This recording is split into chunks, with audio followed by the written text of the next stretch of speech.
इस दुनिया में दो तरह के लोग हैं, एक बहुत अमीर होते हैं और एक जो कि गरीब होते हैं। अमीर मिरमिरझों होते हैं, वो अपने सारे शौक पूरे कर लेते हैं, लेकिन गरीब को हर बार पैसों की वजह से अपने शौक को मारना पड़ता है। लेकिन अगर कोई गरीब होने के बावजूद भी अमीर की बराबरी करते हैं तो उनके आगे जाकर अमीर बनने के सारे रास्ते बंद हो जाते हैं। आइए जानते हैं नीलम की कहानी, खुद नीलम की जुबानी। मेरा नाम नीलम है। मेरी शादी को 4 साल हो गए हैं। वैसे तो मेरे पति मुझसे बहुत प्यार करते हैं, लेकिन कभी कहीं घुमाने फिराने नहीं ले जाते हैं। ऐसा लगता है जैसे उनके लिए जिंदगी सिर्फ कमाने और पैसे बचाने के लिए ही है। मेरे पड़ोस में एक परिवार और है, और वो दोनों कपल भी हमारी ही उम्र के हैं। लेकिन उनके जीने में और हमारे जीने में बहुत फर्क है। वो दोनों अपने बच्चों के साथ हमेशा घूमते ही रहते हैं, कभी देश में कभी विदेश में, ना जाने कहां कहां। मैं कुछ काम से उस वक्त सविता के घर गई थी। वो कुछ पैकिंग करने में लगी थी। मैंने पूछा कहां जाने की तैयारी हो रही है। सविता ने कहा हम लोग अगले महीने दुबई जा रहे हैं घूमने। बस इसी की पैकिंग कर रही थी। मैंने कहा वाकई में सविता, जिंदगी तुम लोग जी रहे हो, हम तो बस काट रहे हैं। ना कहीं घूमना, ना कहीं फिरना, जिंदगी में कुछ मजा ही नहीं है। सविता ने मुझसे कहा, हाँ यार, तेरा पति कहीं लेकर भी तो नहीं जाता तुझे। मैंने कहा वही तो, ना जाने कितने सेविंग की है, जन कितने तो बीमे करा रखे हैं, और तो और अभी कुछ दिन पहले ही एक फ्लैट खरीदा है। कहते हैं आने वाले टाइम में इसके रेट बढ़ जाएंगे। पता नहीं इतने पैसों को छाती पर लेकर जाएंगे क्या। इस आदमी ने तो मेरी जिंदगी एकदम बोरिंग बना रखी है। सविता ने मुझसे कहा कि एक काम कर, तू अब की बार लड़ झगड़ कर तेरे पति को मना ही ले, और तू भी चल हमारे साथ दुबई। जैसा सविता ने कहा मैंने वैसा ही किया। अपने पति के घर आते ही मैंने दुबई जाने की बात उनसे कही, और उन्होंने हर बार की तरह मना ही किया। लेकिन मैं अब की बार मानने वाली नहीं थी। मैंने कह दिया सविता और उसका पति दुबई जा रहा है और हम भी चल रहे हैं। मेरे पति फिर वही बात लेकर बैठ गए। तुम हर बार सविता और उसके पति की होड़ क्यों करती हो? वो लोग जितना कमाते हैं सब घूमने फिरने में ही लगा देते हैं। बचत के नाम पर उनके पास फूटी कोड़ी नहीं है। नहीं है तो नहीं है, जिंदगी तो जी रहे हैं ना। तुम जो ये बचत कर रहे हो, मरने के बाद अपने साथ लेकर जाओगे क्या?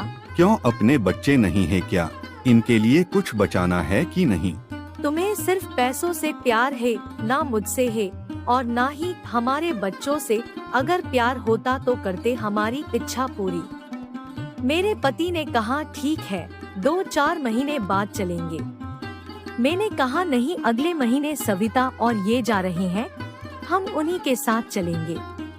मेरे पति ने कहा अरे तुम समझ क्यों नहीं रही हो? अभी कुछ दिन पहले ही तो मैंने एक फ्लैट खरीदा है, सारे पैसे तो उसी में लग गए हैं, अब पैसे कहाँ है?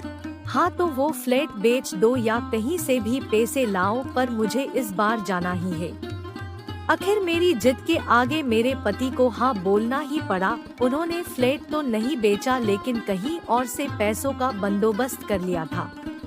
फाइनली मैं दुबई घूमने चली ही गई। मैंने वहाँ बहुत मजे किए, हर जगह घूमे फिरे, बहुत मजा आया। लेकिन मुझे नहीं पता था कि मेरे वहाँ जाने का फैसला मुझे किस मुसीबत में ले जाने वाला था। अभी तक सब ठीक था, हम वापस इंडिया आ गए थे। प्लेन से उतरने के बाद हमने अपने शहर जाने के लिए एक बस ली।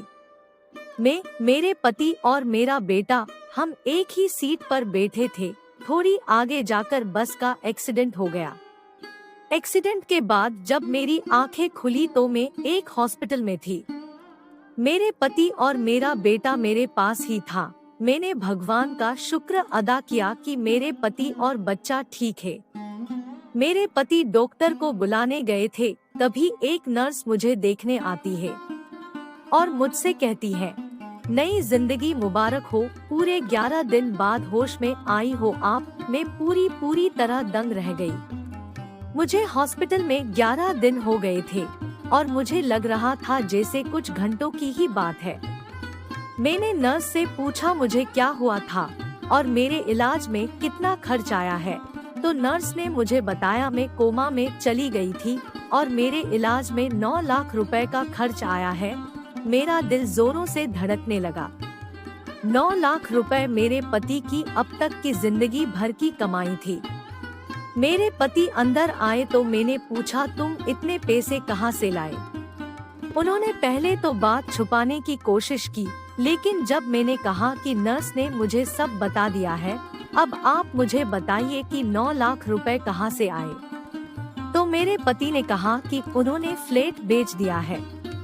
मैं रोने लगी, अपनी गलती पर पछताने लगी। फिर मेरे पति ने मुझे संभाला और कहा कि तुम्हारे सर पर चोट लगी है, डॉक्टर ने ज्यादा सोचने से मना किया है। ज्यादा टेंशन करने से तुम्हारी तबीयत और बिगड़ सकती है। मैं समझती थी कि मेरे पति को सिर्फ पैसों से प्यार है, लेकिन आज उन्होंने मेरी जान बचाने के लिए अपनी सारी जिंदगी की कमाई लगा दी। उनके पास जितने पैसे थे मेरी जान बचाने के लिए पानी की तरह बहा दिए, और उनको इस बात का जरा भी दुख नहीं था, बल्कि उनको तो इस बात की खुशी थी कि मैं सही सलामत हूँ। आज 1 महीना बीत गया है। जो इंसान एक दिन भी अपने काम से छुट्टी नहीं रखता था, वो 1 महीने से मेरी देखभाल कर रहा है, सारे काम छोड़कर। सविता मेरे घर आती है और कहती है कि तेरे पति ने खड़े खड़े 9 लाख रुपए हॉस्पिटल में रखकर तेरी जान बचाई है। अगर यही हादसा मेरे साथ हुआ होता तो मेरे पति कभी 9 लाख रुपए जमा नहीं कर पाते और मैं तो मर ही जाती। उस हादसे ने मेरी आंखें खोल दी। मुझे पैसों की तो अहमियत तो पता चली ही है, लेकिन मेरे पति की इज्जत मेरी नजरों में बहुत बढ़ गई थी।